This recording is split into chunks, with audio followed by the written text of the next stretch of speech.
Welcome to The Explainer. Today we are diving deep into a single word that tries to capture the chaotic feeling of our modern world, the polycrisis. So, have you had that feeling lately? That sense that you're just being bombarded by one massive global event right after another with absolutely no time to catch your breath? Well, if you have, you are not alone. And that feeling, it actually has a name. Just think about the last few years. We've lived through a global pandemic. We've seen supply chains completely buckle. We've witnessed a major war in Europe spark a cost-of-living crisis around the world. All of this while dealing with more and more extreme weather. It is just a relentless, non-stop succession of shocks. And this feeling, this sense of constant overlapping crises, it's not just in our heads. It is being talked about at the highest levels of government and business, and they've given it a very specific name. And that name is the Polycrisis. It's a way of describing an era where the world's problems just don't stay in their own neat little boxes anymore. So what does that actually mean, polycrisis? Well, it's not just about having several bad things happen at once. The crucial idea here is the interaction. It's when different crises, like, say, a pandemic and a war, collide and actually feed off each other.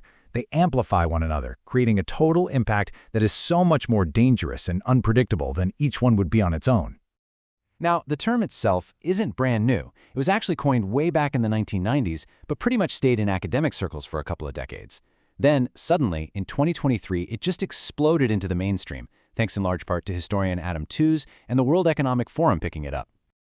This right here is the central warning of the whole polycrisis idea. The whole is way more dangerous than the sum of its parts. It's the way these crises tangle together that creates this entirely new and much more complex level of global risk. So how does this actually work in the real world? Well, first, our global systems are just incredibly interconnected now. Think about supply chains, finance, communication. It means a shock in one place can become a crisis everywhere, instantly. This creates these cascading effects. A perfect example, the war in Ukraine. Coming right after the pandemic had already weakened everything, it didn't just stay a regional conflict, did it? No, it immediately triggered a global food and energy crisis.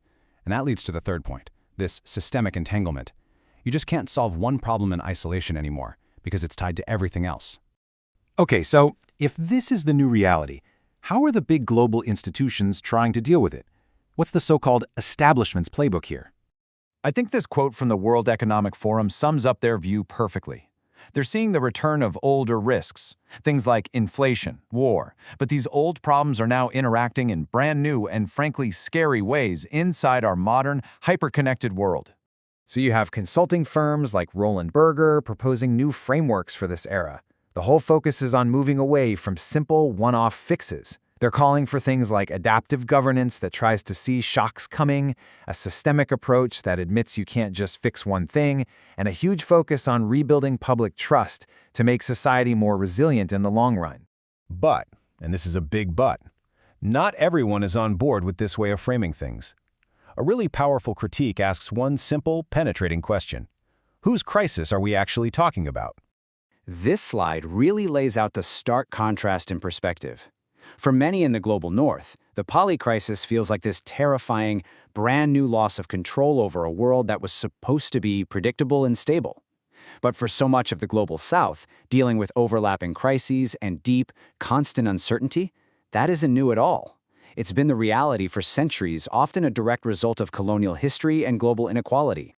And the critique goes even deeper. Some argue that the whole polycrisis narrative is pretty Eurocentric.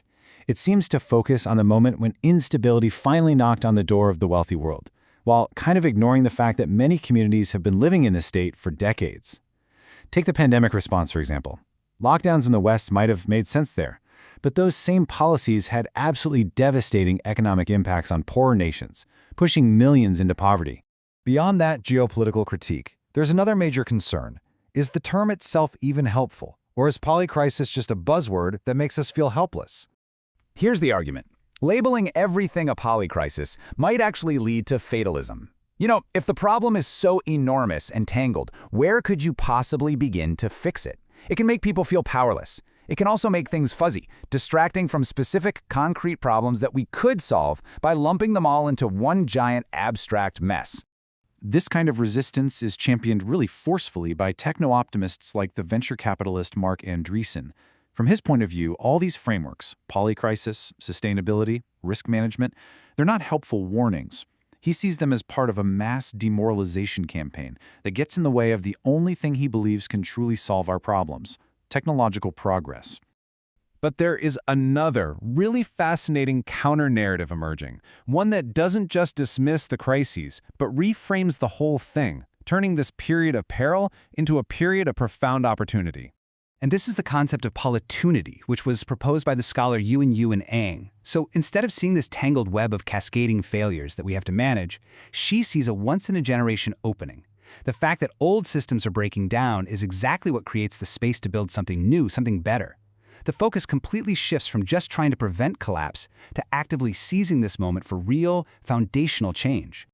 So what does polytunity look like in practice? Well, it starts with a mindset that's adaptive, inclusive, and moral. But here's the crucial part. It's about shifting power away from those big top-down institutions and toward local, community-led responses. And it means looking to the Global South not as a place of problems, but as a source of powerful, innovative solutions born from hard-won experience. In the end, how we talk about our problems really shapes how we try to solve them. And that leaves us with a final, big question to think about. Is this idea of a polycrisis a necessary wake-up call to the real dangers we face? Or could it become a kind of self-fulfilling prophecy, a story of doom that paralyzes us and stops us from seeing the incredible opportunity for change that's hidden inside all this chaos? The perspective we choose could end up defining what comes next.